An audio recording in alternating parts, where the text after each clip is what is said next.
राम मंदिर की कहानी। मस्जिद बनने के 330 साल बाद शुरू हुई थी हक की जंग। 134 साल चली कानूनी लड़ाई, जाने सब कुछ। भगवान राम की नगरी अयोध्या में 22 जनवरी को श्री राम मंदिर में रामलला की प्राण प्रतिष्ठा है। मंदिर के उद्घाटन के साथ ही अयोध्या में बना राम मंदिर भारत समेत दुनिया भर में फैले हिंदुओं के लिए आस्था का बड़ा केंद्र बनकर उभरेगा। आज जो भव्य राम मंदिर आकार ले रहा है, उसके पीछे दशकों तक चली लंबी कानूनी लड़ाई है।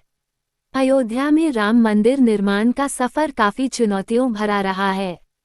बाबरी विवाद, अदालतों में चली लंबी लड़ाई और फिर शीर्ष अदालत के फैसले के बाद मंदिर का निर्माण शुरू होना।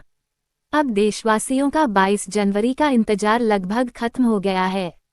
1528 अयोध्या में राम जन्मभूमि पर मस्जिद बनने से शुरू हुआ विवाद। आइए अब आपको इतिहास में लेकर चलते हैं। किस्सा 1526 से शुरू होता है।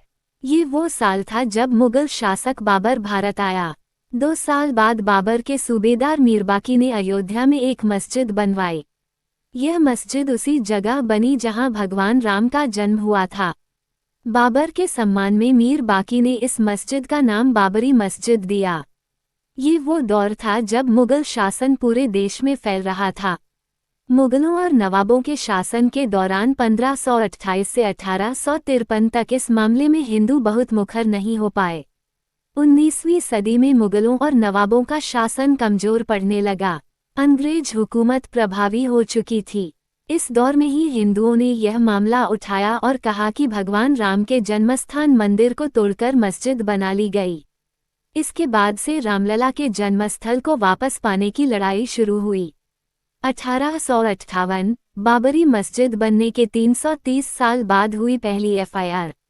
मीरबाकी के मस्जिद बनाने के 330 साल बाद 1858 में लड़ाई कानूनी हो गई, जब पहली बार परिसर में हवन पूजन करने पर एक एफआईआर हुई। अयोध्या रिविजिटेड किताब के मुताबिक 1 दिसंबर 1858 को अवध के थानेदार शीतल दुबे ने अपनी रिपोर्ट में बताया कि परिसर में चबूतरा बना है। ये पहला कानूनी दस्तावेज है जिसमें परिसर के अंदर राम के प्रतीक होने के प्रमाण हैं। इसके बाद तारों की एक बाड़ खड़ी कर विवादित भूमि के आंतरिक और बाहरी परिसर में मुस्लिमों और हिंदुओं को अलग अलग पूजा और नमाज की इजाजत दी गई। 1885 जब अदालत पहुंची राम के लिए पक्के घर की बात। 1858 में हुई घटना के 27 साल बाद 1885 में राम जन्मभूमि के लिए लड़ाई अदालत पहुंची। जब निर्मोही अखाड़े के मनहत रघुबर दास ने फैजाबाद के न्यायालय में स्वामित्व को लेकर दीवानी मुकदमा दायर किया। दास ने बाबरी ढांचे के बाहरी आंगन में स्थित राम चबूतरे पर बने अस्थायी मंदिर को पक्का बनाने और छत डालने की मांग की। जज ने फैसला सुनाया कि वहां हिंदुओं को पूजा अर्चना का अधिकार है, लेकिन वे जिलाधिकारी के फैसले के खिलाफ मंदिर को पक्का बनाने और छत डालने की अनुमति नहीं दे सकते। 1949 मूर्तियों का प्रकटीकरण। एक और जहां देश भर में अंग्रेजों के खिलाफ आंदोलन चलाकर आज़ादी लेने की मुहिम जारी रही, वहीं दूसरी ओर राम जन्मभूमि की लड़ाई भी जारी रही। देश के आज़ाद होने के 2 साल बाद 22 दिसंबर 1949 को ढांचे के भीतर गुंबद के नीचे मूर्तियों का प्रकटीकरण हुआ। 1950 आज़ादी के बाद पहला मुकदमा। आज़ादी के बाद पहला मुकदमा हिंदू महासभा के सदस्य गोपाल सिंह विशारद ने 16 जनवरी 1950 को सिविल जज फैजाबाद की अदालत में दायर किया। विशारद ने ढांचे के मुख्य गुंबद के नीचे स्थित भगवान की प्रतिमाओं की पूजा अर्चना की मांग की। करीब 11 महीने बाद 5 दिसंबर 1950 को ऐसी ही मांग करते हुए महंत रामचंद्र परमहंस ने सिविल जज के यहाँ मुकदमा दाखिल किया। मुकदमे में दूसरे पक्ष को संबंधित स्थल पर पूजा अर्चना में बाधा डालने से रोकने की मांग रखी गई। 3 मार्च 1951 को गोपाल सिंह विशारद मामले में न्यायालय ने मुस्लिम पक्ष को पूजा अर्चना में बाधा न डालने की हिदायत दी। ऐसा ही आदेश परमहंस की तरफ से दायर मुकदमे में भी दिया गया। 1959 निर्मोही अखाड़े ने मांगी पूजा अर्चना की अनुमति। 17 दिसंबर 1959 को रामानंद संप्रदाय की तरफ से निर्मोही अखाड़े के 6 व्यक्तियों ने मुकदमा दायर कर इस स्थान पर अपना दावा ठोका। साथ ही मांग रखी कि रिसीवर प्रियदत्त राम को हटाकर उन्हें पूजा अर्चना की अनुमति दी जाए। यह उनका अधिकार है। मुकदमों की कड़ी में एक और मुकदमा 18 दिसंबर 1961 को दर्ज किया गया। ये मुकदमा उत्तर प्रदेश के केंद्रीय सुन्नी वक्फ बोर्ड ने दायर किया।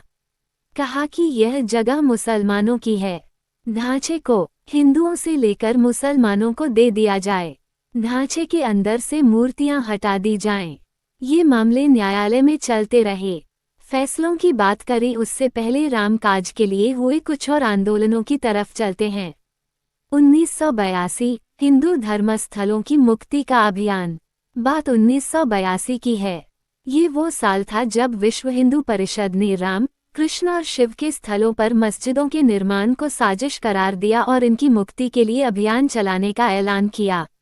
2 साल बाद 8 अप्रैल 1984 को दिल्ली में संत महात्माओं, हिंदू नेताओं ने अयोध्या के श्री राम जन्मभूमि स्थल की मुक्ति और ताला खुलवाने को आंदोलन का फैसला किया। 1986 परिसर का ताला खुला। मुकदमों की बात हुई है तो फिर से कानूनी लड़ाई की ओर चलते हैं और बात फैसलों की करते हैं। एक फैसला 1 फरवरी 1986 को आया जब फैजाबाद के जिला न्यायाधीश के.एम. पांडेय ने स्थानीय अधिवक्ता उमेश पांडेय की अर्जी पर इस स्थल का ताला खोलने का आदेश दे दिया। फैसले के खिलाफ इलाहाबाद उच्च न्यायालय की लखनऊ खंडपीठ में दायर अपील खारिज हो गई। 1989 राम जन्मभूमि पर मंदिर का शिलान्यास। जनवरी 1989 में प्रयाग में कुंभ मेले के दौरान मंदिर निर्माण के लिए गांव-गांव शिला पूजन कराने का फैसला हुआ। साथ ही 9 नवंबर 1989 को श्री राम जन्मभूमि स्थल पर मंदिर के शिलान्यास की घोषणा की गई। काफी विवाद और खींचतान के बाद तत्कालीन प्रधानमंत्री राजीव गांधी ने शिलान्यास की इजाजत दे दी। बिहार निवासी कामेश्वर चौपाल से शिलान्यास कराया गया। 1990 आडवाणी ने शुरू की रथ यात्रा, आंदोलन को दी धार। 1990 के दशक में आंदोलन तेज हो रहा था। इस बीच सितंबर 1990 को लाल कृष्ण आडवाणी रथ यात्रा लेकर निकले। इस यात्रा ने राम जन्मभूमि आंदोलन को और धार दे दी। देश की राजनीति तेजी से बदल रही थी। आडवाणी गिरफ्तार हुए। गिरफ्तारी के साथ केंद्र में सत्ता परिवर्तन भी हुए। भाजपा के समर्थन से बनी जनता दल की सरकार गिर गई। कांग्रेस के समर्थन से चंद्रशेखर प्रधानमंत्री बने। ये सरकार भी ज्यादा नहीं चली। नए सिरे से चुनाव हुए और एक बार फिर केंद्र में कांग्रेस सत्ता में आई। इन सब के बीच आई वो ऐतिहासिक तारीख जिसका जिक्र किए बिना ये किस्सा पूरा नहीं हो सकता है। 1992 विवादित ढांचा गिरा, कल्याण सरकार बर्खास्त। तारीख थी 6 दिसंबर 1992। इस दिन अयोध्या पहुंचे हजारों कारसेवकों ने विवादित ढांचा गिरा दिया। इसकी जगह इसी दिन शाम को अस्थायी मंदिर बनाकर पूजा अर्चना शुरू कर दी। केंद्र की तत्कालीन पीवी नरसिम्हा राव सरकार ने राज्य की कल्याण सिंह सरकार सहित अन्य राज्यों की भाजपा सरकारों को भी बर्खास्त कर दिया। उत्तर प्रदेश सहित देश में कई जगह सांप्रदायिक हिंसा हुई, जिसमें अनेक लोगों की मौत हो गई। अयोध्या श्रीराम जन्मभूमि थाना में ढांचा ध्वंस मामले में भाजपा के कई नेताओं समेत हजारों लोगों पर मुकदमा दर्ज कर दिया गया। इसके साथ ही रामकाज की कानूनी लड़ाई में मुकदमों की संख्या में और इजाफा होने लगा। 1993 दर्शन पूजन की अनुमति मिल गई। बाबरी ढहाए जाने के 2 दिन बाद 8 दिसंबर 1992 को अयोध्या में कर्फ्यू लगा था। वकील हरिशंकर जैन ने उच्च न्यायालय की लखनऊ खंडपीठ में गुहार लगाई कि भगवान भूखे हैं, राम भोग की अनुमति दी जाए। करीब 25 दिन बाद 1 जनवरी 1993 को न्यायाधीश हरिनाथ तिलहरी ने दर्शन पूजन की अनुमति दे दी। 7 जनवरी 1993 को केंद्र सरकार ने ढांचे वाले स्थान और कल्याण सिंह सरकार द्वारा न्यास को दी गई भूमि सहित यहां पर कुल 67 एकड़ भूमि का अधिग्रहण कर लिया। 2002 हाईकोर्ट में शुरू हुई मालिकाना हक पर सुनवाई। अप्रैल 2002 में उच्च न्यायालय की लखनऊ खंडपीठ ने विवादित स्थल का मालिकाना हक तय करने के लिए सुनवाई शुरू हुई। उच्च न्यायालय ने 5 मार्च 2003 को भारतीय पुरातत्व सर्वेक्षण को संबंधित स्थल पर खुदाई का निर्देश दिया। 22 अगस्त 2003 को भारतीय पुरातत्व सर्वेक्षण ने न्यायालय को रिपोर्ट सौंपी। इसमें संबंधित स्थल पर जमीन के नीचे एक विशाल हिंदू धार्मिक ढांचा मंदिर होने की बात कही गई। 2010 इलाहाबाद उच्च न्यायालय ने दिया ऐतिहासिक फैसला। 30 सितंबर 2010 को इलाहाबाद उच्च न्यायालय ने इस स्थल को तीनों पक्षों श्रीराम लला विराजमान, निर्मोही अखाड़ा और सुन्नी सेंट्रल वक्फ बोर्ड में बराबर बराबर बांटने का आदेश दिया। न्यायाधीशों ने बीच वाले गुंबद के नीचे जहां मूर्तियां थीं, उसे जन्मस्थान माना। इसके बाद मामला सर्वोच्च न्यायालय पहुंचा। 21 मार्च 2017 को सर्वोच्च न्यायालय ने मध्यस्थता से मामले सुलझाने की पेशकश की। ये भी कहा कि दोनों पक्ष राजी हों तो वह भी इसके लिए तैयार है। 2017 सर्वोच्च न्यायालय द्वारा मध्यस्थता की पेशकश। अयोध्या में राम जन्मभूमि की लड़ाई अब देश की सर्वोच्च अदालत तक पहुंच चुकी थी। 21 मार्च 2017 को सर्वोच्च न्यायालय ने मध्यस्थता से मामले सुलझाने की पेशकश की। ये भी कहा कि दोनों पक्ष राजी हों तो वह भी इसके लिए तैयार है। 2019 सुप्रीम फैसला और मंदिर निर्माण का रास्ता साफ। 6 अगस्त 2019 को सर्वोच्च न्यायालय ने प्रतिदिन सुनवाई शुरू की। 16 अक्टूबर 2019 को सर्वोच्च न्यायालय में सुनवाई पूरी हुआ और कोर्ट ने फैसला सुरक्षित रख लिया। इससे पहले 40 दिन तक लगातार सुप्रीम कोर्ट में सुनवाई हुई। 9 नवंबर 2019 को 134 साल से चली आ रही लड़ाई में अब वक्त था अंतिम फैसले का।